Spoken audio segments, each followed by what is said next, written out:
Let's make a creamy lemon garlic pasta, all vegan. Yep, you don't need any dairy. In fact, you can make it out of sunflower seeds. So we're gonna add a 1/3 cup of sunflower seeds with some water and soak it. This makes it a little softer. You're gonna blend them with some lemon juice and some salt to taste. I had about 1/2 teaspoon and a little pinch of paprika and a 1/3 cup of water. You blend this until, look, oh my gosh, it looks like creamy pasta sauce, right? Like Alfredo.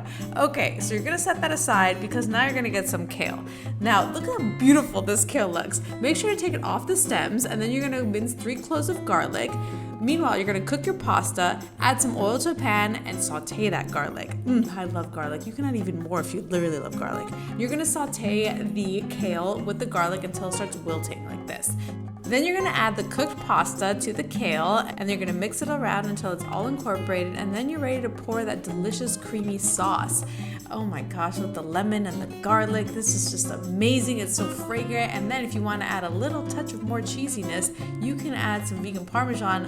Lucky for you, we have one. So just put that on top, and now you're ready to serve and impress somebody with this delicious dinner. Enjoy!